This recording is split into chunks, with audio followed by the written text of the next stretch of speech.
flower petals coming onto the ground like blessings from all our freedom fighters, from all our elders. Shri Bankim Chandra Chatterjee's song Vande Mataram, which still unites, still reverberates in our hearts, still ignites the hearts with patriotism. The contingents of the military band and the tri-services along with the Delhi police now marching smartly from the front of the ramparts towards the right of the ramparts of the Red Fort.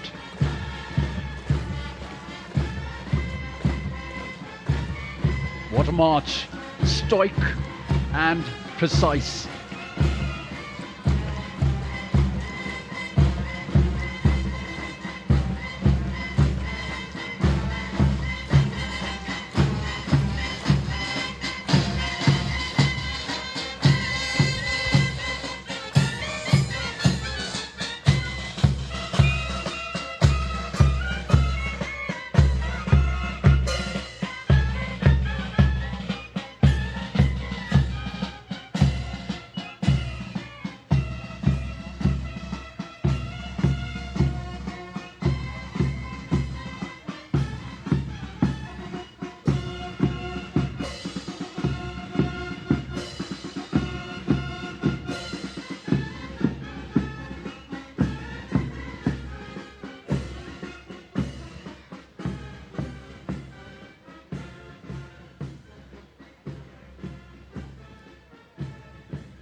मेरे प्यारे देशवासियों,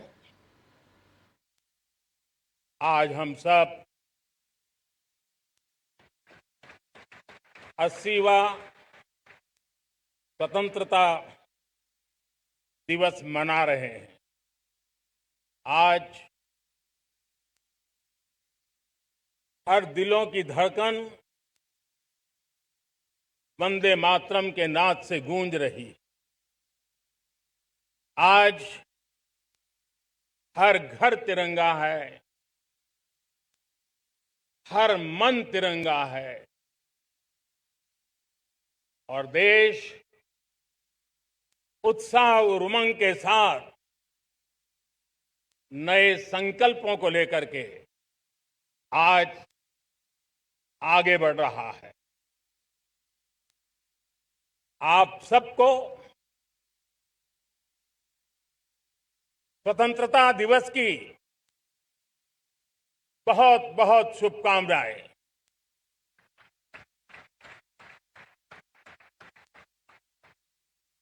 देश आज उन महान सपूतों का पुण्य स्मरण करती है जिन्होंने देश की आजादी के लिए त्याग बलिदान की पराकाष्ठा की। अपने तप, त्याग और बलिदान से आजादी के एकमात्र लक्ष्य को लेकर के अपनी पूरी जिंदगी खपा दी। पूज्य बापू समेत सभी स्वातंत्र्य सेनानियों को बलिदान की महान परंपरा जगाने वाले महान क्रांतिकारियों को आज मैं श्रद्धापूर्वक नमन करता हूं।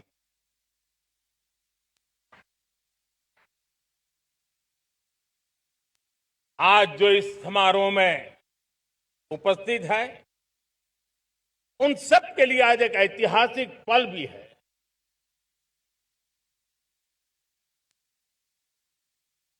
आजादी के बाद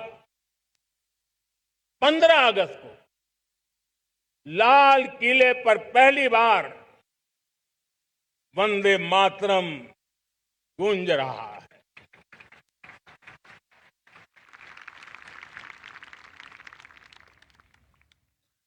आज जब हम देश के लोग वंदे मातरम के 150 वर्ष मना रहे हैं तो इससे बड़ा उत्तम अवसर क्या हो सकता है। मेरे प्यारे देशवासियों, पिछले दिनों देश के कुछ हिस्सों में बाढ़ का प्रकोप रहा, भूस्खलन का प्रकोप रहा, अनेक परिवार प्रभावित हुए। उनके दुख दर्द को हम भली भांति अनुभव करते हैं। पीड़ित परिवारों को मैं विश्वास दिलाता हूं कि हम और पूरा देश उनके साथ खड़े हैं। मेरे प्यारे देशवासियों, कोई भी राष्ट्र तब महान बनता है, तब अपनी सिद्धियों को प्राप्त करता है, जब अपने सपनों, अपने संकल्पों और अपने सामर्थ्य के दम पर आगे बढ़ता है। मेरे देशवासियों, अब छोटे सपनों से चलने वाला नहीं है। हमें बड़े सपने, क्योंकि बड़े सपने हमारी सोच को भी विस्तार देते हैं, हमारी सोच की क्षितिज को विस्तृत करते हैं। हमारे संकल्प दृढ़ होने चाहिए। जब संकल्प दृढ़ होता है तो कठिनाइयों से, आपदाओं के बीच से रास्ते निकालने का सामर्थ्य अपने आप उभर करके आता है। और मेरे प्यारे देशवासियों, हमारे संकल्प भी ऊंचे होने चाहिए, क्योंकि जब सपने ऊंचे होते हैं, संकल्प ऊंचे होते हैं, तो हमारे सामर्थ्य की ऊंचाई भी बढ़ती है, हमारे प्रयासों की ऊंचाई भी बढ़ती है, और तब जाकर के हम सपनों को साकार कर सकते हैं। मेरे प्यारे देशवासियों, आज भारत ने भी एक बहुत बड़ा सपना देखा है, दृढ़ संकल्प के साथ देखा है। नई ऊंचाइयों को छूने के लिए देखा है, और वो सपना है जब आजादी के 100 साल होंगे, 2047 में हम विकसित भारत बना के रहेंगे। 140 करोड़ देशवासियों के पुरुषार्थ से इस लक्ष्य को हमें हासिल करना है। और जब दुनिया की सबसे बड़ी आबादी वाला देश विकसित होने का संकल्प लेता है, तो ये दुनिया की नजरों में भी हमारे साहस का परिचायक बन जाता है। दुनिया हमारी तरफ देखने का नजरिया बदलने के लिए मजबूर हो जाती है। प्यारे देशवासियों, और मैं ऐसे ही नहीं कह रहा हूं।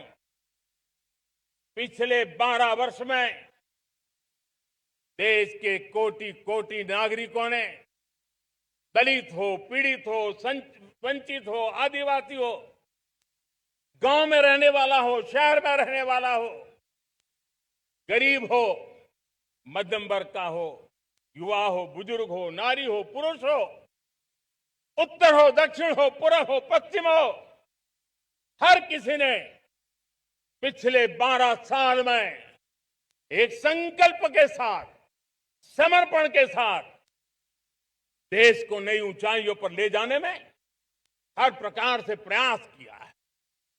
मैं उनके इस प्रयासों का आदरपूर्वक स्वीकार करता, और उसी का परिणाम है कि इतने कम समय में 25 करोड़ देशवासी गरीबी को परास्त करके गरीबी से बाहर निकले हैं। इन्हीं देशवासियों का प्रयास का परिणाम है कि हम कभी फ्रेजाइल 5 में गिरे जाते थे। 12 साल के भीतर भीतर हम एक मेजर इकोनॉमी में फास्टेस्ट ग्रोइंग इकोनॉमी बन गए हैं। साथियों, देश आजाद हुआ, बहुत सारे सपने लेकर के आजाद हुआ, लेकिन हम गति नहीं पकड़ पाए, रफ्तार नहीं पकड़ पाए।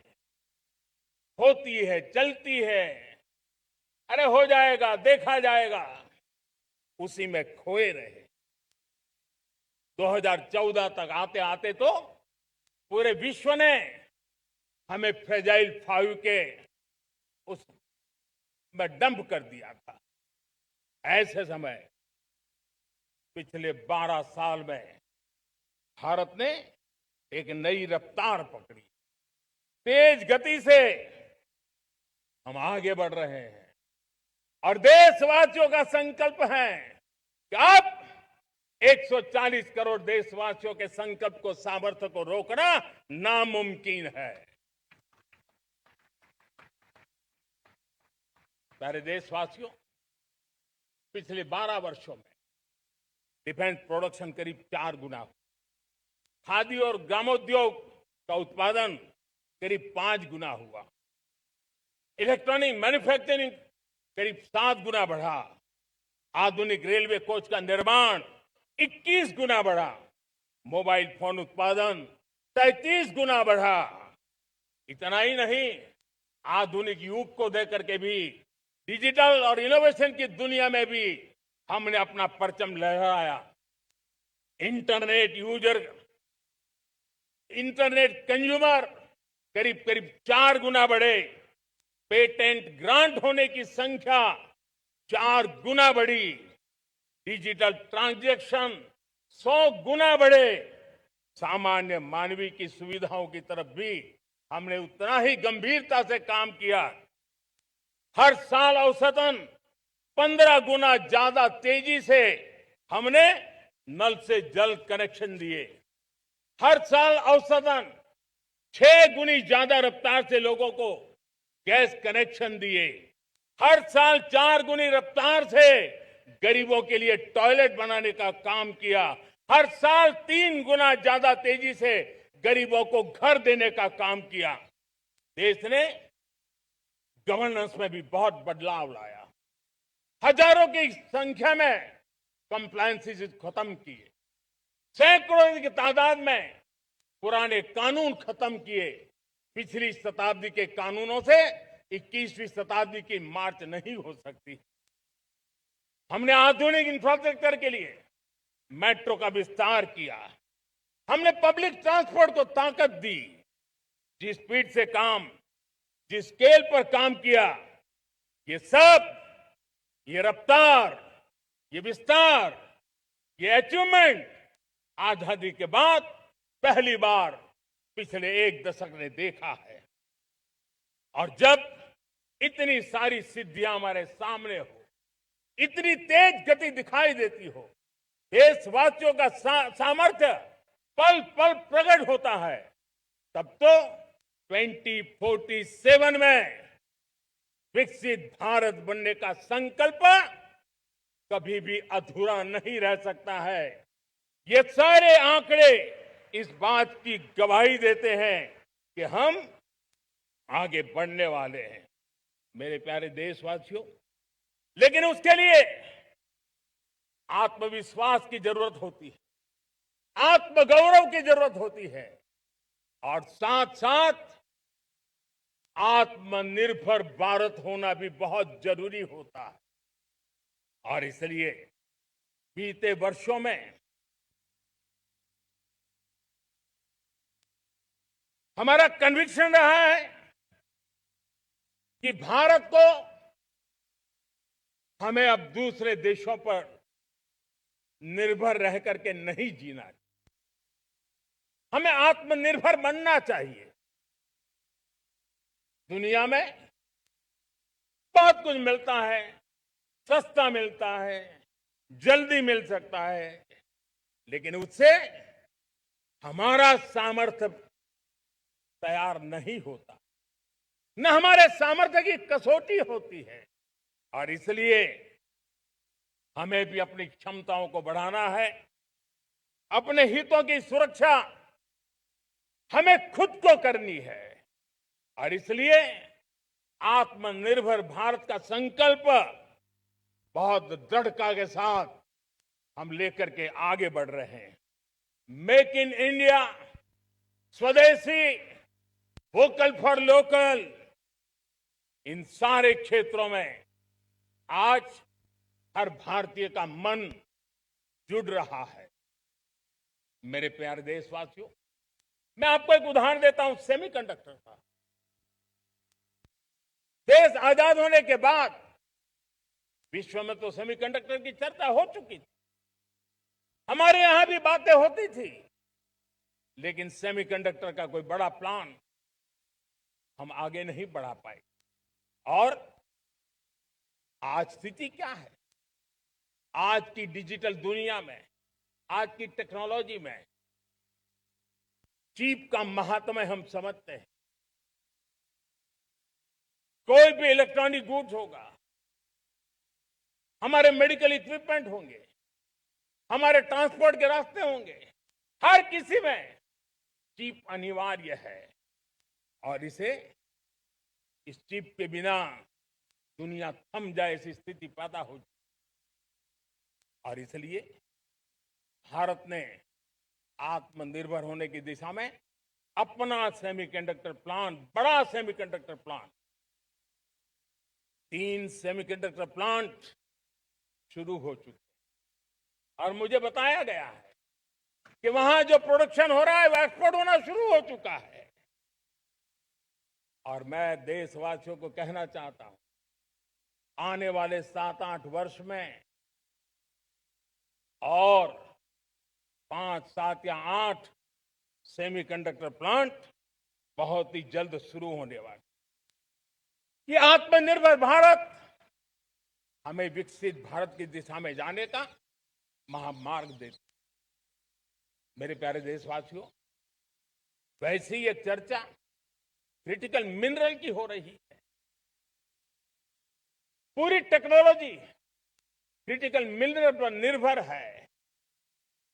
भारत इसमें भी अपने आप को सुरक्षित करने में जुटा हुआ है। क्रिटिकल मिनरल का लक्ष्य साझा किया जाए। नेशनल क्रिटिकल मिनरल ये हमने लॉन्च किया। बजट में क्रिटिकल मिनरल कॉरिडोर की हमने घोषणा की है। कई देशों के साथ एग्रीमेंट हो रहे हैं। विश्व के कई देश अब इस क्रिटिकल मिनरल के विषय में भारत के पर भरोसा करने लगे हैं। मेरे प्यारे देशवासियों, जैसे सेमीकंडक्टर की बात हो, क्रिटिकल मिनरल की बात हो, वैसे ही जिस टेक्नोलॉजी की दिशा में हम जा रहे हैं, दुनिया जा रही है, उसमें एनर्जी का महत्व और बढ़ता चला जा रहा है। अब एनर्जी के बिना भी नई दुनिया को चलाना मुश्किल है। और इसलिए हमें चिप हो, एआई हो, डेटा सेंटर हो, हमें बहुत बड़ी मात्रा में बिजली की जरूरत होगी। एनर्जी सिक्योरिटी ये हमारे समय की मांग है। और इसलिए हमने पहले से ही उस दिशा में एक के बाद एक मजबूत कदम उठाए हैं। एनर्जी सिक्योरिटी का एक बड़ा माध्यम है परमाणु ऊर्जा, न्यूक्लियर एनर्जी। हमने पार्लियामेंट में शांति एक्ट पास कर करके एक नए लक्ष्य तरफ जाने का रास्ता तय कर लिया है। 2047 तक हम 100 गीगावाट न्यूक्लियर पावर का लक्ष्य लेकर के चल रहे हैं। इसी एक दशक में हम 5 नए न्यूक्लियर रिएक्टर शुरू करने का लक्ष्य लेकर के चल रहे हैं। इस वर्ष भारत ने फास्ट ब्रीडर न्यूक्लियर टेक्नोलॉजी में महारत हासिल करके एक अहम पड़ाव पार किया है और उसके कारण परमाणु ईंधन में आत्मनिर्भर बनने की दिशा में हमें एक बहुत बड़ा सफलता का कदम हमने रखा है। मेरे प्यारे देशवासियों, कई बार संसाधनों की कमी के कारण देश रुकता नहीं है, लेकिन रुकने का कारण सोच की सीमाएं होती हैं। जब सोच बंध जाती है, सीमाओं में सड़ने लग जाती है, तब हम अपने सामर्थ्य को भी पहचान नहीं पाते हैं। देश को आज कच्चे तेल पर निर्भर रहना पड़ रहा है और हमारी गलत सोच के कारण है। आप जान के हैरान हो जाएंगे, हमने समुद्री तट पे 99% हमारा समुद्री तट का पूरा हिस्सा ऐसी सोच के कारण नो गो एरिया घोषित करके रखा था। हमने ही समंदर के अंदर जाकर के एक्सप्लोरेशन न करने का निर्णय कर लिया था। ये सोच का दारिद्र्य था। हमने फैसला किया ये नहीं चल सकता। हमने उस 99% को, जो कभी नो गो एरिया हुआ करते थे, हमने उसको गो एहेड एरिया के रूप में खुला कर दिया है। और अब हम समुद्र के भीतर भी एक्सप्लोरेशन करने की और नए नए भंडार खोजने की दिशा में हम प्रवृत्त हैं, हम प्रयास कर रहे हैं। हमने पिछले वर्ष उसी दिशा में एक महत्वपूर्ण कदम रखते हुए समुद्र मंथन की घोषणा की थी और पिछले दिनों हमने 85,000 करोड़ रुपए इस काम के लिए आवंटित करके काम को गति देने का निर्णय कर लिया है। मेरे प्यारे देशवासियों, एनर्जी सिक्योरिटी, इसका मैंने कहा कि हमें ऑल्टरनेट स्रोतों की तरफ भी पूरी शक्ति लगाना बहुत जरूरी है और इसलिए ऊर्जा का सही इस्तेमाल बढ़ाते हुए भारत इसी दिशा में आज तेजी से काम कर रहा है। 2014 से पहले, मतलब आज से 12 साल पहले, हमारे देश में सिर्फ 70 शहरों में पाइप से गैस की व्यवस्था थी, पाइप से गैस डिस्ट्रीब्यूशन होता था। 12 साल में इन 70 शहरों को हमने 700 शहरों तक पहुंचा दिया है। ये होती है रफ्तार, ये होता है विस्तार। 2014 के पहले मुश्किल से 20-22 लाख घरों में पाइप से गैस पहुंचता था। आज 2.25 करोड़ घरों में पाइप से गैस पहुंचाने का काम हो रहा है। 12 वर्ष पहले देश में सोलर एनर्जी की कैपेसिटी सिर्फ 2 गीगावाट थी। 2 गीगावाट, आज 160 गीगावाट हमने प्राप्त किया है लक्ष्य। मेरे प्यारे देशवासियों, मैं एक और जानकारी देता हूं। हमने इसका लाभ देश के मध्यम वर्ग को, सामान्य परिवार को मिले, इस तरफ भी उतना ही ध्यान केंद्रित किया। हमने पीएम सूर्यघर मुफ्त बिजली योजना चालू की और आज मुझे संतोष है कि इतने कम समय में 50 लाख घरों का सोलर एनर्जी का काम हम आंकड़ा पार कर चुके हैं। तेजी से चल रहा है और उसके कारण हजारों घरों का बिजली बिल 0 हो गया है। हजारों घर अपनी बिजली का उपयोग करने से अतिरिक्त बिजली आज बेच करके कमाई कर रहे हैं, हर परिवार को हम इस काम के लिए 80,000 रुपया सरकार की तरफ से एक एक परिवार को मदद दी जा रही है, तब जाकर के हम इस काम को पूरा कर रहे हैं। मेरे प्यारे देशवासियों, आपको जानकर के हैरानी होगी, ये जो हमारी रेलवे है उसका इलेक्ट्रिफिकेशन का काम हमारे देश में 1925 में शुरू हुआ था। 1925 में इलेक्ट्रिफिकेशन का काम शुरू हुआ, लेकिन 90 साल में 1925 से लेकर के 90 साल में सिर्फ 30% रेल का इलेक्ट्रिफिकेशन हुआ था। यानी 90 साल में 30%। हमारी रफ्तार देखिए, लक्ष्य को पाने के लिए हमारी दौड़ देख लीजिए। हमने एक दशक के अंदर 100% काम पूरा कर दिया।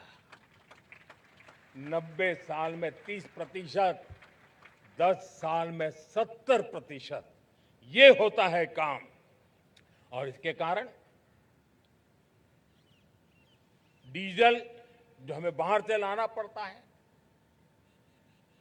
उसकी बचत हुई, बिजली से हमारी ट्रेनें चली, पर्यावरण को फायदा होने लगा। मेरे प्यारे देशवासियों, हम यहां से नहीं रुके हैं, हम दुनिया के अंदर पीछे रहना नहीं चाहते। पिछले दिनों आपने खबर सुनी होगी, भारत ने ईंधन का नया क्षेत्र को भी छू लिया है। देश ने पहली हाइड्रोजन से चलने वाली ट्रेन शुरू कर दी है और मुझे खुशी है, ये सबसे लंबी ट्रेन है और सबसे ताकतवर ट्रेन है और दुनिया में हाइड्रोजन ट्रेन के क्षेत्र में भी भारत ने अपना झंडा गाड़ दिया है। प्यारे देशवासियों, पिछले 10-12 साल हम लगातार 2047 के लक्ष्य को पाने के लिए दौड़ रहे हैं, एक के बाद एक सोपान सिद्ध कर रहे हैं। हमने सोचा भी नहीं था कि हमें इसमें भी कुछ मुसीबतों का झेलना पड़ेगा। पिछले 10-12 वर्ष में कितने संकटों का सामना करना पड़ा। कोरोना जैसी वैश्विक महामारी ने पूरी दुनिया को चिंता में डाल दिया था, सारी व्यवस्थाएं चरमरा गई थी। कोरोना से बाहर निकले, युद्ध की विभीषा की खबरें आने लगी, कहीं यूक्रेन तो कहीं पश्चिम एशिया, हर जगह पे तनाव का माहौल। और पता नहीं भविष्यवेत्ताओं ने तो न जाने क्या क्या घोषणाएं कर दी थी। देश को डराना, देश को भयभीत रखना, देश को चिंतित रखना, इसी में कुछ लोगों को आनंद आता है। वैक्सीन नहीं मिलेगी, कोविड में लोग बचेंगे नहीं, कुछ भी नहीं होने वाला। वेस्ट एशिया का क्राइसिस आया, पेट्रोल पंप पे पेट्रोल नहीं मिलेगा, गैस नहीं मिलेगा, डीजल नहीं मिलेगा, फर्टिलाइजर नहीं मिलेगा। सारी दुनिया भर की अफवाहें फैला करके भारत के लोगों को भयभीत करने का, डराने का, चिंता के अंदर डुबो देने का कुछ लोगों को आनंद आ रहा था। लेकिन देश ने देख लिया कि पिछले 10-12 साल की सुविचारित योजनाएं रंग ला रही है और हम इतने बड़े संकट के बावजूद भी नागरिक देवो भव के मंत्र को लेकर के जीते हुए भारत ने जो तैयारियां की थी, एक के बाद एक कदम उठाया था। सोचा नहीं था कि संकट आएगा, लेकिन उस संकट के समय में ये सारी चीजें काम आ गई और आज देश में गैस भी है, पेट्रोल भी है, यूरिया भी है। हम अपनी ताकत के ऊपर खड़े हो रहे, चल रहे। मेरे प्यारे देशवासियों, दुनिया के इन संकटों का प्रभाव हर किसी पर हुआ, हम भी अछूते नहीं है। यूरिया के दाम दुनिया में 3,000 रुपया पहुंच गए एक बोरी का। आज भी हम मेरे देश के किसानों को वो बोझ सहने के लिए मजबूर नहीं कर रहे। सरकार अपने कंधों पर वो बोझ उठा रहा है और दुनिया से जो 3,000 रुपया में यूरिया का बोरा हमें मिलता है वो हमारे किसानों को हम सिर्फ 300 रुपये में दे पाते हैं। इतना ही नहीं, डीएपी आज दुनिया में बाजार 5,000 पहुंच चुका है, लेकिन मेरे देश के किसानों को दिक्कत ना हो इसलिए 1,350 रुपए में आज भी डीएपी देने का काम हम कर रहे हैं। मेरे प्यारे देशवासियों, एक समय था जब मैं आत्मनिर्भरता की बात कर रहा था तो कुछ लोग एयर कंडीशन चैम्बर में बैठ करके सोचने वाले लोग हमें बता रहे थे ग्लोबलाइजेशन का क्या होगा।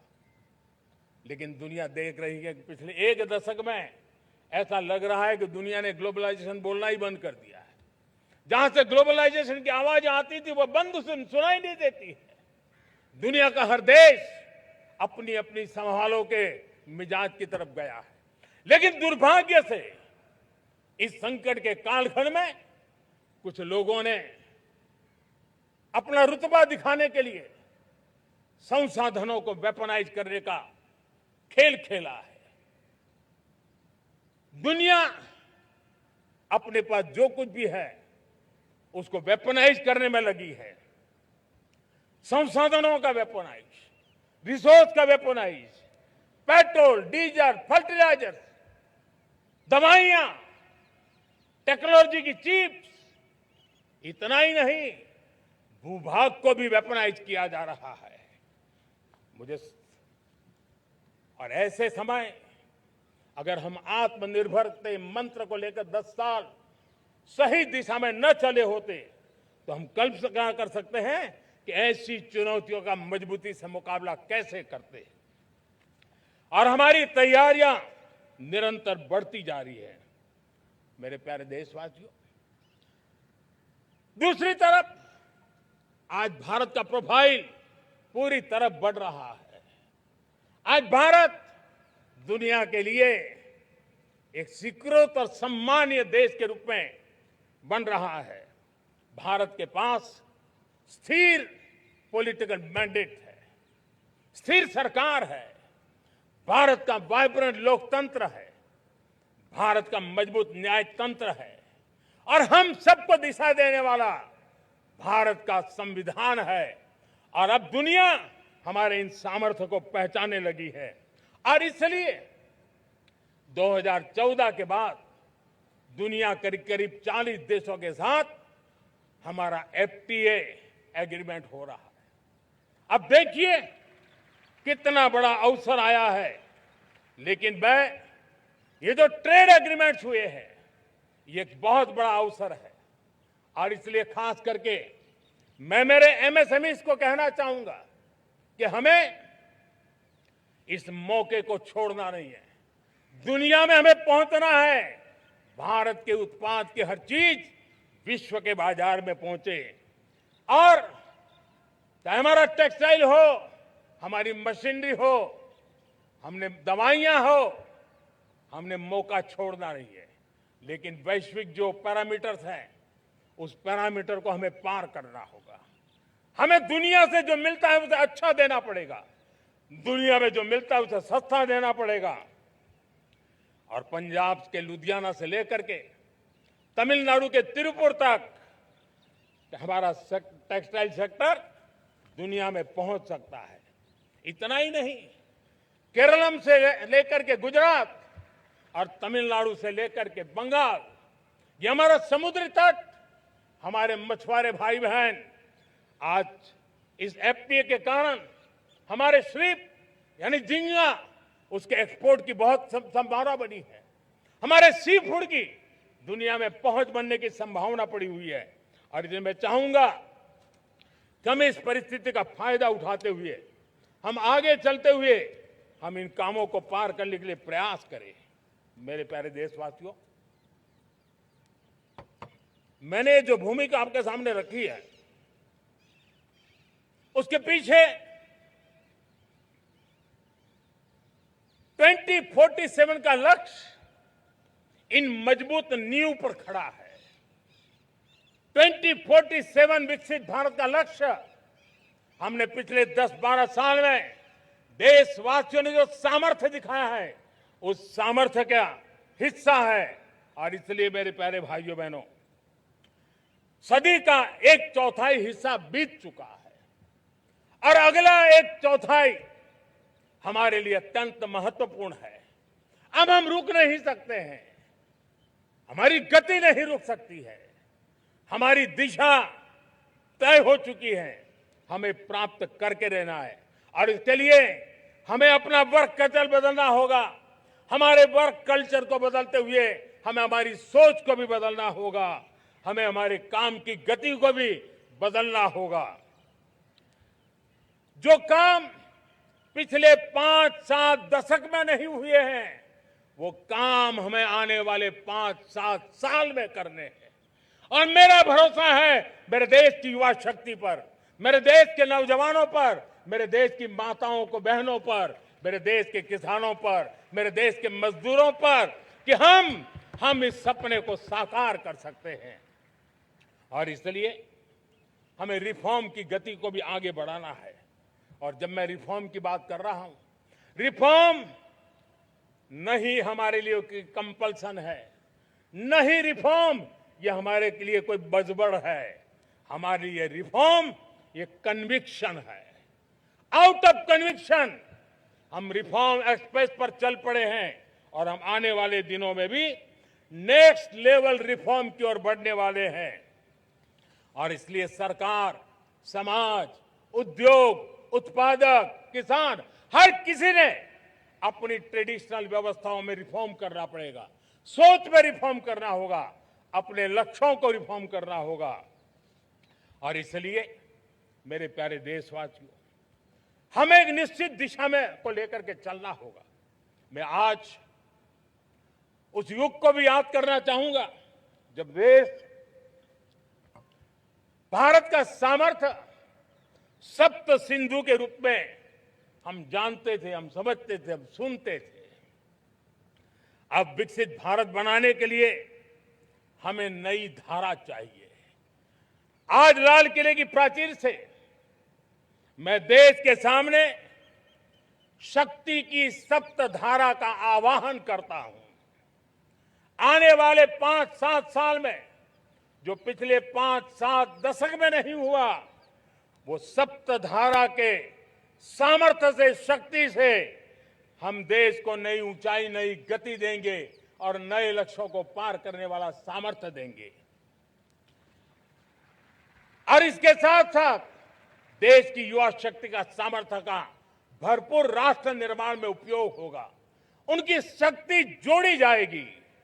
आने वाले दिनों में जब मैं सप्तधारा की बात करता हूं, सप्तधारा की पहली शक्ति है मैन्युफैक्चरिंग पावर।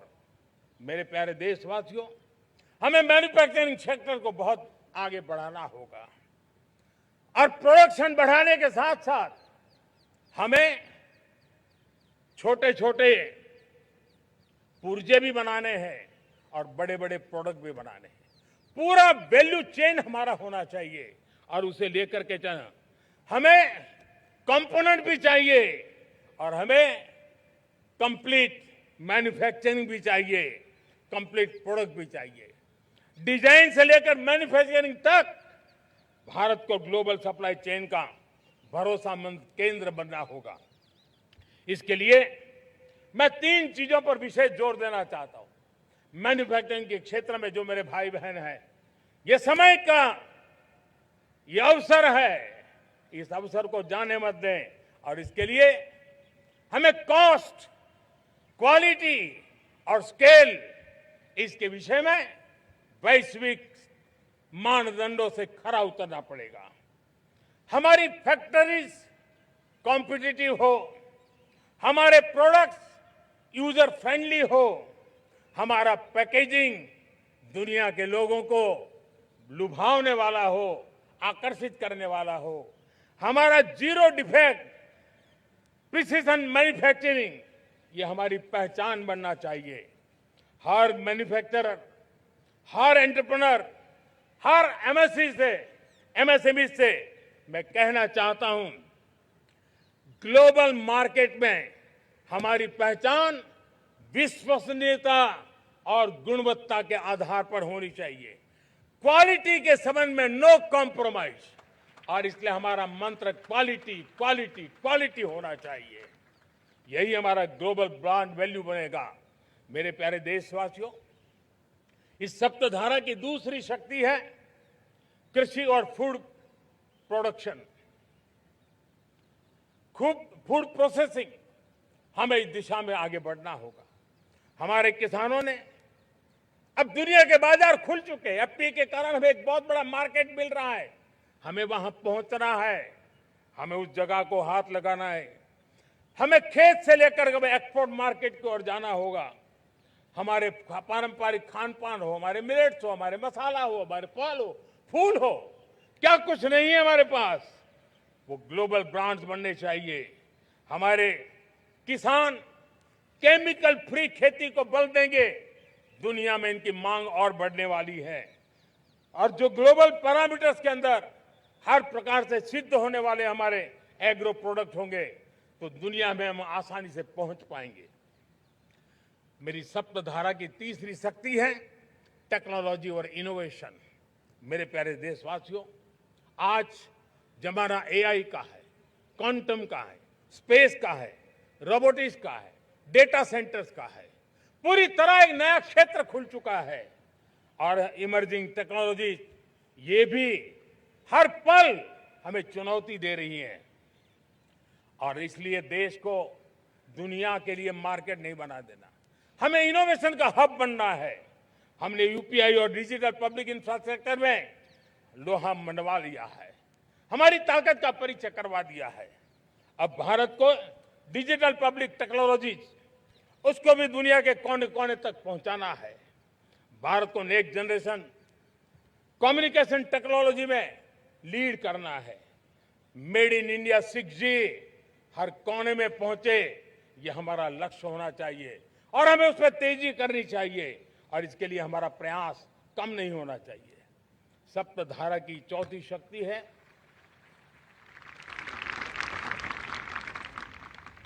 गति शक्ति। ये गति शक्ति, देश के अंदर सीमलेस फास्ट कनेक्टिविटी पर हमें बल देना होगा। शहरों को हाई स्पीड रेल से हमें जोड़ना होगा। मॉडर्न हाईवे चाहिए, इनलैंड वाटरवेज चाहिए, एयरपोर्ट चाहिए, मल्टी मॉडल लॉजिस्टिक की व्यवस्था चाहिए। हमें पोर्ट्स को सिर्फ सामान उतारना चढ़ाने की जगह नहीं, दुनिया के शिप्स आकर के लंगर हो जाए इतना नहीं, हमें हमारे पोर्ट्स को पोर्ट लेड डेवलपमेंट ग्रोथ की दिशा में हमें आगे बढ़ना होगा। हमारी पांचवी शक्ति है सप्तधारा की, वो है रक्षा शक्ति। और ये रक्षा शक्ति का महत्व हर प्रकार से है। मेरे प्यारे देशवासियों, डिफेंस में आत्मनिर्भर होना अब भारत ने अनुभव कर लिया, दुनिया ने अनुभव कर लिया है। इसके बिना कोई चारा नहीं है।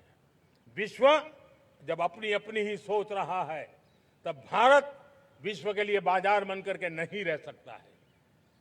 हमें डिफेंस के क्षेत्र में आत्मनिर्भर होना होगा। Next generation defence technology develop करके हमें ग्लोबल सप्लायर बनने की दिशा में हमें लक्ष्य लेकर के चलना है। हमें ड्रोन, काउंटर ड्रोन सिस्टम को विकसित करना होगा, और हाइपरसोनिक डिफेंस टेक्नोलॉजीज, उस पर हमें लीडरशिप लेनी होगी। साथियों, साइबर सुरक्षा भी आज हर घर के लिए एक समस्या बन रही है। वो भी एक रक्षा का क्षेत्र है, जिसमें हमारे युवाओं की जो सामर्थ्य है, उस सामर्थ्य का उपयोग हम देश के और दुनिया के लिए कर सकते हैं। हमारी सप्तधारा की छठी शक्ति है ग्रीन इकोनॉमी, ब्लू इकोनॉमी, जो ग्रीन जॉब को भी जन्म देती है। हमें green hydrogen, renewable energy, energy storage, green mobility, green manufacturing in global scale हमें पा करके रहना है। हमें दुनिया जब ग्लोबल वार्मिंग की चर्चा करती रहती है, हम रास्ते खोजते रहते हैं, हम समस्याओं का समाधान दे रहे हैं, और भारत ये ग्रीन मूवमेंट का बहुत बड़ा सामर्थ्य लेकर के चलिए। भारत के पास ब्लू इकोनॉमी के लिए भी बहुत बड़ा अवसर है। बहुत बड़ा लंबा हमारा कोस्ट लाइन है। ब्लू इकोनॉमी के लिए बहुत बड़े अवसर है। फिशरीज है, कोस्टल टूरिज्म है, ओशन टेक्नोलॉजी है। ऐसे कितने ही क्षेत्र हैं जिसमें हम आगे बढ़ सकते हैं। मेरे प्यारे देशवासियों, भारत सप्तधारा की जब बात करके लेकर चला है तब हमारी 7वीं धारा है और दुनिया के लिए इसका अपना भी एक महत्व है और वो है भारत का सॉफ्ट पावर।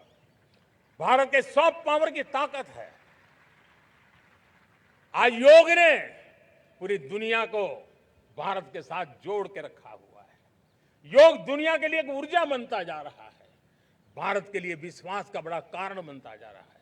जिस भारत के पास आस्था के केंद्र हो, जिस भारत के पास आयुर्वेद हो, जिस प्रकार से भारत के पास होलिस्टिक हेल्थ केयर की व्यवस्था हो, हील इन इंडिया का मूवमेंट हो, हम दुनिया के अंदर हमारे सामर्थ्य को लेकर के जा सकते हैं। हैंडीक्राफ्ट हो, संस्कृति हो, हमारी फिल्में हो, हमारा क्रिएटिव वर्ल्ड हो, वीएफएक्स हो, हमारा एनिमेशन हो, हमारी गेमिंग हो, डिजिटल कंटेंट हो, क्रिएटिव वर्ल्ड के अंदर भारत अपना रुतबा दिखा सकता है। हमने उसको वैश्विक सामर्थ्य के रूप में विकसित करना होगा। आज भारत ने वेव समिट को एक बहुत बड़ी ताकत दी है। दुनिया धीरे धीरे भारत का ये जो world audio visual and entertainment summit है उसकी राह देखता रहता है और वो भारत के सॉफ्ट पावर को, भारत के क्रिएटिव दुनिया को परिचित करेगा। मेरे प्यारे देशवासियों, भारत के पास विशाल वन्य संपदा है। हमारे पास 100 से ज्यादा नेशनल पार्क है। क्षमता बहुत है, लेकिन विदेशी टूरिस्टों को आकर्षित करने में हम कम पड़े हैं। हमें मौका है हमारे सॉफ्ट पावर के माध्यम से दुनिया के टूरिस्टों को भारत के लिए आकर्षित करने का। हमारा सामर्थ्य हमें दुनिया को दिखाना है।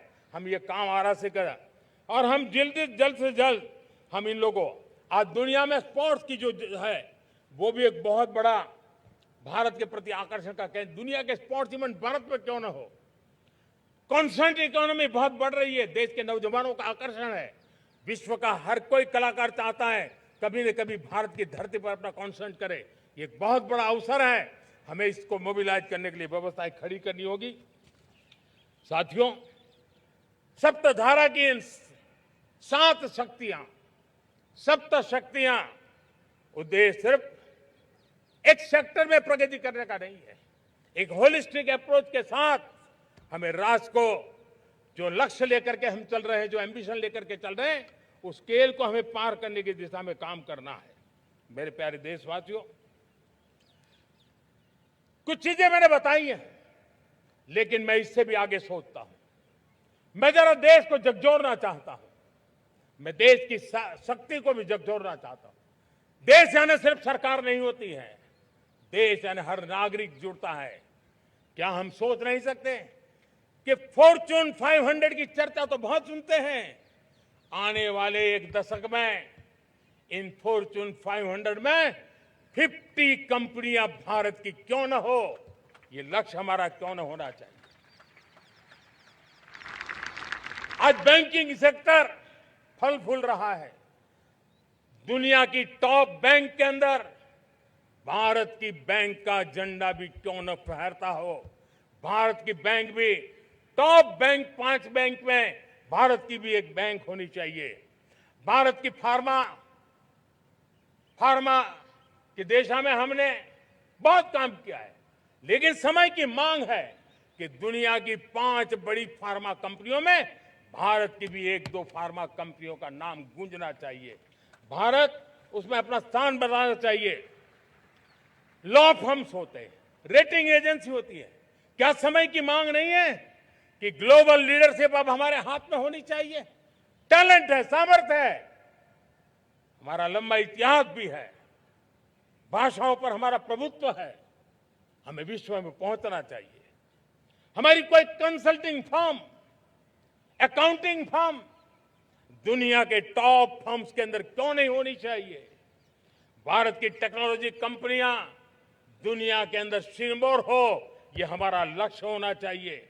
हमारे ऐसे ब्रांड हो जिससे दुनिया आकर्षित होती हो, हमारे ब्रांड हमारे देश की पहचान हो और विश्व के लिए एक डेस्टिनेशन बन जाए, उस दिशा में हमें काम करना है। और इसके लिए मैं राज्य सरकारों को कहना चाहता हूं, मैं स्थानिक स्वराज की संस्थाओं को कहना चाहता हूं, भारत सरकार का भी यह दायित्व है कि हमें हमारे रिफॉर्म की गति बढ़ानी होगी। हमें 2047 के लक्ष्य के अनुरूप हमारी व्यवस्थाओं को विकसित करना होगा। हमें बीते हुए काल के नीति नियमों से नहीं चल सकते, हमें आने वाले सपनों के हिसाब से नीति नियमों को गढ़ना होगा। और इसको अगर हम करेंगे तो मुझे पूरा विश्वास है और मैं देशवासियों को भरोसा देता हूं, इसी रास्ते मेहनत में कोई कमी न करते हुए हम विकसित भारत का सपना पार करके रहेंगे। हमें सबको मिलकर के चलना है, केंद्र सरकार हो, राज्य सरकार हो, इंडस्ट्री हो, हम सब ने मिलकर के आगे बढ़ना है। हमें रिफॉर्म्स करते रहना है, रिफॉर्म्स को आगे बढ़ाते रहना है। और मैंने पहले भी कहा था, हम रिफॉर्म कंपल्सन से नहीं, कन्विक्शन से कर रहे हैं, लक्ष्य को प्राप्त करने के लिए कर रहे हैं। मेरे प्यारे देशवासियों, जब मैं विकसित भारत की बात कर रहा हूं, देश को तेज गति से आगे बढ़ाने की बात कर रहा हूं, उसका सबसे बड़ा लाभार्थी कौन है? इन सारे प्रयासों का सबसे बड़ा साधक कौन है? अगर साधक है तो मेरे देश का युवा है, मेरे देश की युवा शक्ति है। विकसित भारत की यात्रा में युवाओं की बहुत बड़ी भूमिका है। इतना ही नहीं, विकसित भारत का सबसे बड़ा लाभार्थी भी मेरे देश का युवा है। और इसलिए हमें विकसित भारत के लक्ष्य को युवाओं के साथ जोड़ करके आगे बढ़ाना है। युवाओं हमारी सर्वोच्च प्राथमिकता के साथ हमें आगे बढ़ना है। साथियों, पिछले 10-12 साल में उस दिशा में बहुत कुछ हुआ है। स्टार्टअप इंडिया अभियान, आज पूरे देश में 2.5 लाख से ज्यादा रजिस्टर्ड स्टार्टअप बन गए। देश के नौजवान खुद तो काम कर रहे हैं, अनेकों को रोजगार दे रहे हैं। 1 लाख करोड़ रुपया इनोवेशन फंड भारत सरकार ने घोषित किया है। मैं देश को, नौजवानों को कहना चाहता हूं, आप अपने सपनों को लेकर के आइए, संसाधनों की कमी नहीं रहने देंगे। 1 लाख करोड़ रुपया आपके दिल दिमाग को सामर्थ्य देने का एक व्यवस्था हमने कर दी है। रिसर्च के नए अवसर मिले, डिजिटल इंडिया के नए सस्ते डेटा, ये युवाओं को सशक्त किया। दुनिया में सस्ता डेटा कहीं है तो भारत की धरती पर है। और देश के नौजवानों को नई ताकत दी है। स्किल इंडिया हमने नेशनल प्रोग्राम बनाया है। स्पेस सेक्टर को हमने ओपन कर दिया। नेशनल ड्रोन पॉलिसी हमने बनाई है। खेलो इंडिया पॉलिसी बनाई है। 35 वर्षों तक एजुकेशन पॉलिसी नहीं थी, नई एजुकेशन पॉलिसी लेकर के आए हैं। और इसका फायदा मिडिल क्लास के परिवारों को हुआ है। साथियों, 2004 से 14 आंकड़े मुझे देना चाहिए आपको। 2004 से 14 हमारे देश में 350 से भी कम यूनिवर्सिटी थी। और आज 10-12 साल के भीतर भीतर करीब 650 नई यूनिवर्सिटी जुड़ चुकी हैं। करीब 1000 का आंकड़ा हम पहुंच रहे हैं। 2014 के पहले मेडिकल की सिर्फ 400 सीटें हुआ करती थी। आज करीब 850 सीटें मेडिकल की हो रही है। इतना ही नहीं, अब विदेशी यूनिवर्सिटी भी भारत की धरती पर आ रही है। भारत के अंदर विदेशी यूनिवर्सिटी की डिग्री मेरे नौजवान को मिले, इसका प्रबंध भी हो चुका है। हमारे देश के युवा मन बचपन से ही टेक्नोलॉजी की तरफ आकर्षित हो, उस दिशा में हम काम कर रहे हैं। और इसलिए हमने करीब 10,000 से अधिक अटल टिंकरिंग लैब छोटे छोटे बच्चों के हवाले कर दी है, ताकि उनका इनोवेशन और टेक्नोलॉजी के अंदर उनका मन बने। 12 वर्षीय युवा, हमने अनेक रास्ते खोले। हम स्टार्टअप ओपन कर दिया। आपने देखा होगा, भारत के प्राइवेट स्टार्टअप 28 साल की एवरेज उम्र के बच्चों ने, नौजवानों ने दुनिया में पहले ही ट्रायल में अपना सैटेलाइट लॉन्च कर दिया और रॉकेट लॉन्च कर दिया। उन्होंने बहुत बड़ा काम कर दिया। साथियों, आज करीब 2.5 लाख से ज्यादा रजिस्टर्ड स्टार्टअप है। हमने पिछले दिनों एआई इंपैक्ट समिट किया था। एआई का विस्तार बहुत तेजी से बढ़ रहा है। लाल किले से मैं देश के नौजवानों के लिए घोषणा करना चाहता हूं। हमने तय किया है कि आने वाले 1 वर्ष में 1 करोड़ युवाओं को एआई स्किल के लिए ट्रेनिंग देने का हम काम करेंगे, ताकि हमारा देश का नौजवान एआई की दुनिया में भी नेतृत्व करने का सामर्थ्य। मेरे साथियों, बायो इकोनॉमी एक नया क्षेत्र है। एक समय था 2014 के पहले सिर्फ 60,000 करोड़ रुपए का बायो इकोनॉमी का काम होता था। मेरे देश के नौजवान, आपने क्या कमाल कर दिया है। देखिए, नीतियां जब सही होती है, लक्ष्य जब साफ होता है, तो मेरे देश के नौजवान कैसा करके थे। बायो इकोनॉमी में देश की युवा शक्ति ने सामर्थ्य दिखाया। 2014 के पहले जो 60,000 करोड़ का कारोबार था, आज वो कारोबार बायो इकोनॉमी 20 लाख करोड़ पहुंच चुकी है। दोस्तों,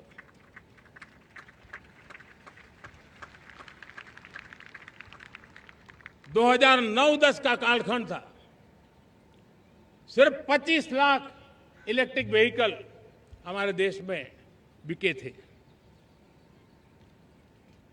1.5 लाख इलेक्ट्रिक व्हीकल बिके थे 2009-10 में।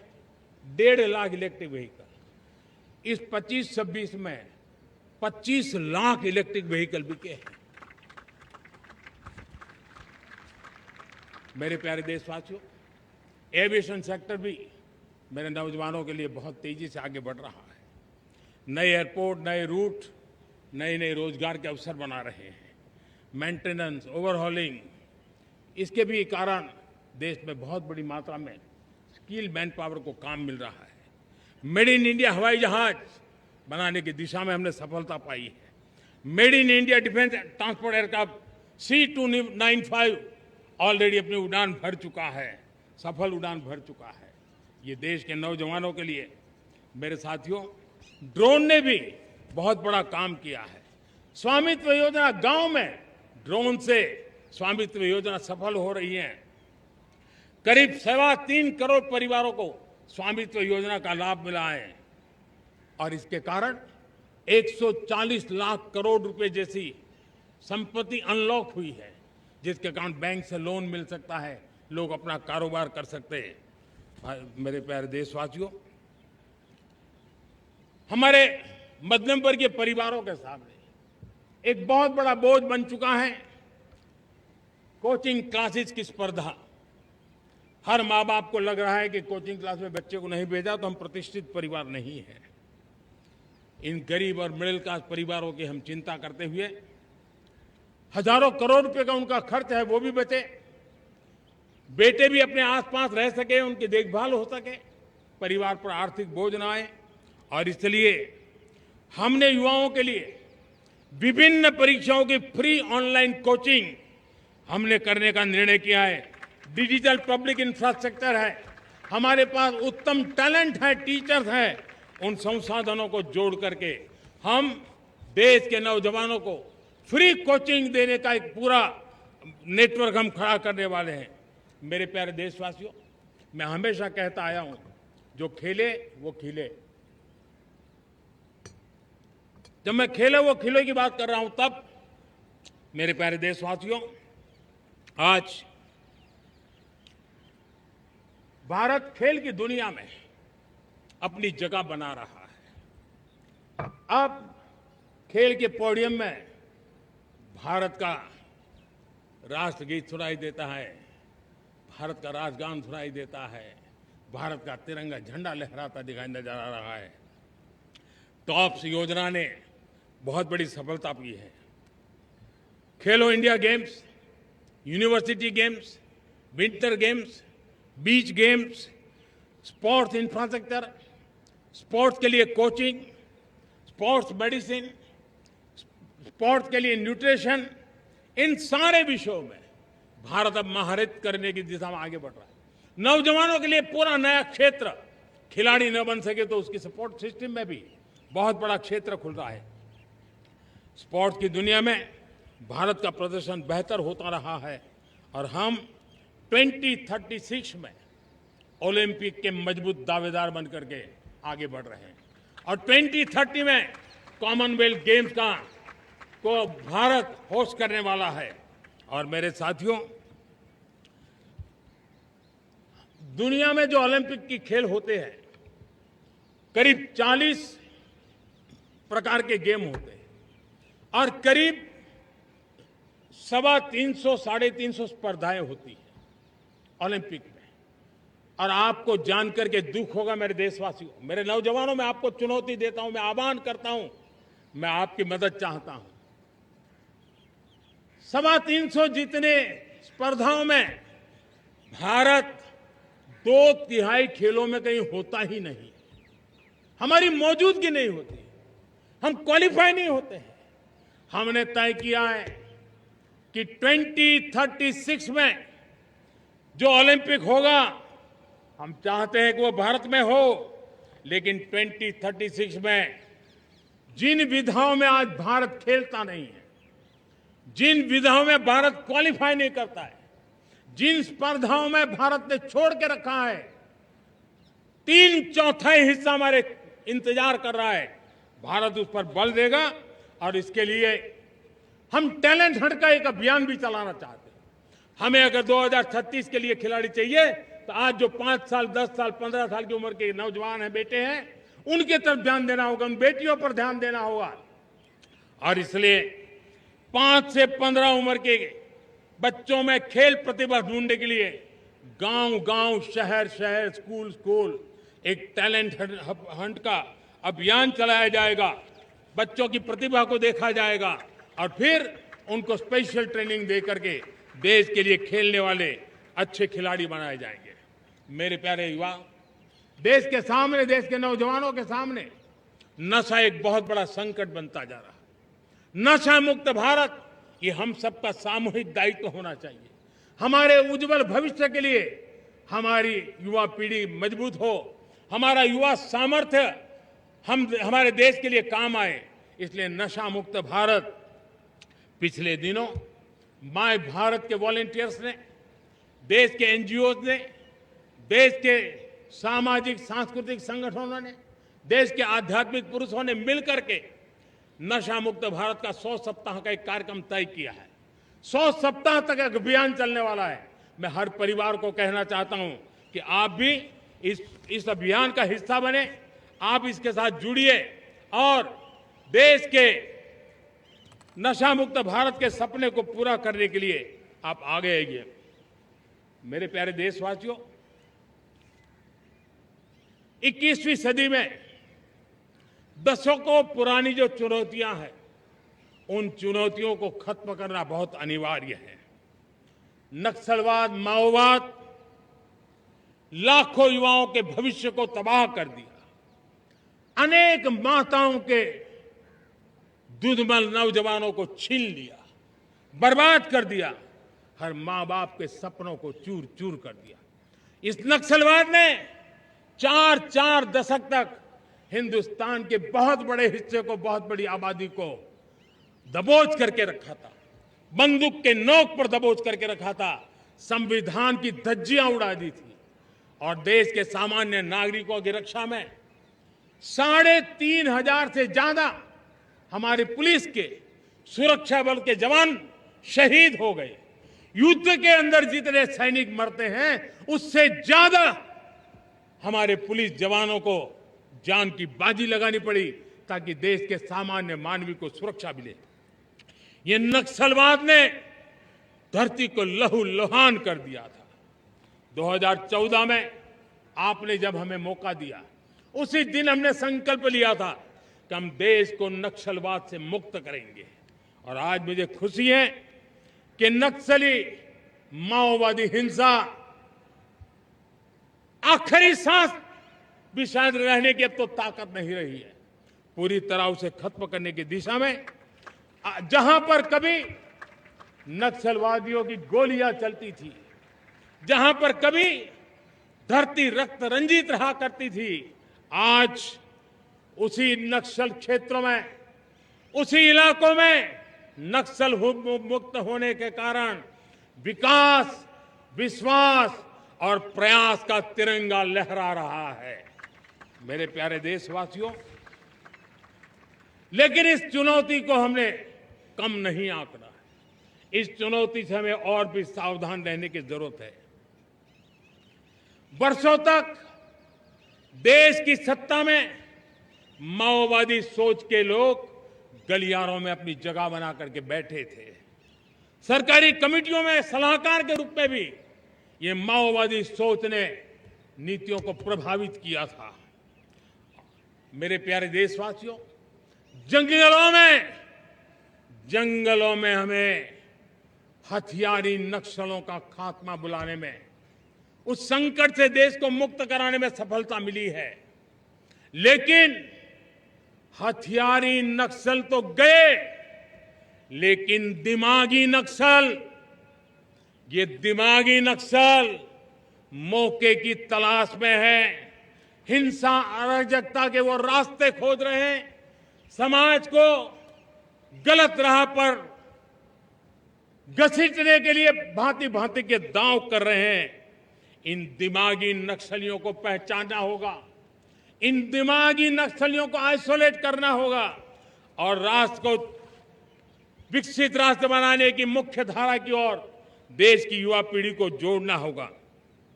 मेरे प्यारे देशवासियों, सुरक्षित भारत बनाना हम सबका दायित्व है। चुनौती सीमा के भीतर हो या सरहद से बाहर, भारत हर परिस्थिति के लिए तैयार है। आज युद्ध का नेचर बदल रहा है। अब युद्ध सीमा पर ही होता है, गारंटी नहीं है। आज युद्ध सीमा के अंदर, कहीं रिफाइनरी पे जाकर के, कहीं बैंकिंग सेक्टर को जाकर के, कहीं डेटा सेंटर को जाकर के, एक प्रकार से लड़ाई का नया रूप, इंफ्रास्ट्रक्चर तोड़े जा रहे हैं, फैक्ट्रियां तोड़ी जा रही है। हमने मिशन सुदर्शन चक्र की पिछले सालों घोषणा की थी, बहुत तेजी से उस पर काम चल रहा है। आज डिफेंस एक्सपोर्ट हमारा करीब 50 गुना बढ़ा है। करीब 100 देशों में हमारे अस्त्र शस्त्र पहुंच रहे हैं। वैश्विक पटल पर भारत की प्रतिष्ठा धीरे धीरे बढ़ रही है। बदलते हुए समय में अस्त्र शस्त्र की तरफ काम करना है, सैन्य बलों का सामर्थ्य बढ़ाना है, लेकिन साथ साथ नागरिकों को भी तैयार करना होगा। पिछली शताब्दी के युद्धों के अनुरूप जो सिविल डिफेंस की व्यवस्थाएं हमारे देश में विकसित हुई है, वो कालबाह्य हो चुकी है। और इसलिए मैं आज लाल किले से घोषणा कर रहा हूं कि हम आने वाले दिनों में सिविल डिफेंस का एक वाइब्रेंट नेटवर्क खड़ा करेंगे। आधुनिक व्यवस्थाओं से उनको परिचित कराएंगे। आधुनिक संकटों से नागरिकों को रक्षा करने की क्या व्यवस्था हो सकती है, एक बहुत बड़ा वॉलेंटरी फोर्स सिविल डिफेंस का आधुनिक चुनौतियों को पार करने वाला हम बनाने वाले हैं। मेरे प्यारे देशवासियों, राष्ट्र के निर्माण में आज हमारी बहनों बेटियों का योगदान हम सब के लिए बहुत बड़ा प्रेरणा का कारण बना हुआ है। फाइटर जेट हो या सिविल एविएशन, हमारी बेटियां सबसे आगे दिखाई दे रही है। खेलकूद का मैदान हो, हमारी बेटियां आगे दिखाई दे रही है। स्टेम एजुकेशन में भर्ती होने की प्रक्रिया हो, सबसे ज्यादा हमारी बेटियां आगे दिख रही है। आज सेना में भी एनडीए से जो बच्चियां निकली हैं, वो बड़े रौब के साथ देश की सेना का नेतृत्व करने का सामर्थ्य दिखाने लगी है। मेरी बेटियों की ताकत कैसी है। मैं पिछले दिनों साणंद में एक सेमीकंडक्टर प्लांट में गया, वहां आदिवासी बेटियां, देश के अलग अलग कोने से आई हुई बेटियां काम कर रही थी। वो उस गांव से आई थी जिन्होंने पासपोर्ट क्या होता है पता तक नहीं था। वो बेटियां विदेशों में गई, ट्रेनिंग लेकर के आई और आज चिप निर्माण का काम कर रही है और बड़े कॉन्फिडेंस, मैं जो उनका कॉन्फिडेंस देखा, मैं सचमुच में बहुत प्रभावित हुआ था। आज 3 करोड़ बहनों को हमने लखपति दीदी बनाने का लक्ष्य तय किया था, उसको पार कर लिया। अब हम 6 करोड़ लखपति दीदी बनाने के लक्ष्य को लेकर के आगे बढ़ रहे हैं। 3 करोड़ नई लखपति दीदी बनना मतलब ग्रामीण अर्थव्यवस्था में बहुत बड़ा बदलाव मातृशक्ति के द्वारा आने वाला है। मेरे प्यारे देशवासियों, आज पंचायतों में, नगर पालिका में, महानगर पालिका में बहुत बड़ी मात्रा में हमारी महिलाएं जनप्रतिनिधि बनकर के देश का मार्गदर्शन कर रही है, समस्याओं का समाधान कर रही है, बहुत ही सक्षम नेतृत्व दे रही है। और इसी को ध्यान में रखते हुए हमने पार्लियामेंट में नारी शक्ति वंदन अधिनियम पारित किया था, लेकिन किसी न किसी कारण से राजनीति के अखाड़े में पिछले 40 साल से ये सपना हमेशा राजनीतिक अखाड़े का शिकार हो गया है। मैं देश के सभी राजनीतिक दलों से आज लाल किले की प्राचीर से तिरंगे झंडे की छाया में खड़े होकर के प्रार्थना करता हूं, आग्रह करता हूं, आइए उन महिलाओं के सामर्थ्य के पुजारी बनिए, उन महिलाओं के सम्मान में आगे आइए और जल्द से जल्द हमारी माताओं बहनों को 33% विधानसभा और लोकसभा में उनको प्रतिनिधित्व मिले, वे भारत की नीति घड़तर के अंदर अपना योगदान दे। समय की मांग है और मैं सभी राजनीतिक दलों से फिर से आग्रह करता हूं, आइए महिला आरक्षण लागू करके महिला सम्मान में आप भी जुड़िए, आप भी यश लीजिए, आप भी क्रेडिट लीजिए, लेकिन मेरी माताओं बहनों को हक दीजिए। मेरे प्यारे देशवासियों, विकसित भारत का संकल्प तभी पूरा होगा जब विकास अंतिम व्यक्ति तक पहुंचेगा। 2014 से पहले सिर्फ 25 करोड़ लोगों के पास सोशल सिक्योरिटी का कवर था, सिर्फ 25 करोड़ के पास। साथियों, पिछले 5-7 दशक में सिर्फ 25 करोड़, हमने एक दशक के भीतर भीतर 100 करोड़ देशवासियों को सोशल सिक्योरिटी का कवच दिया है। आयुष्मान भारत योजना से 70 साल की उम्र के बुजुर्गों से भी आज 5 लाख रुपए तक मुफ्त दवाई की व्यवस्था हो रही है। करोड़ों करोड़ों परिवारों को इसके कारण बहुत बड़ी सुविधा मिली है।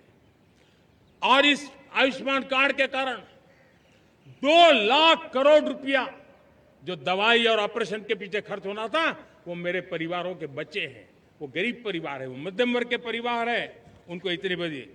मेरे प्यारे देशवासियों, आज मुझे एक काम के लिए आपकी मदद चाहिए। मैं आप सबसे एक मदद मांग रहा हूं।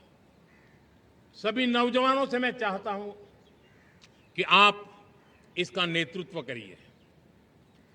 आपका 1 या 2 घंटे देश को बहुत बड़ी शक्ति देने वाले हैं।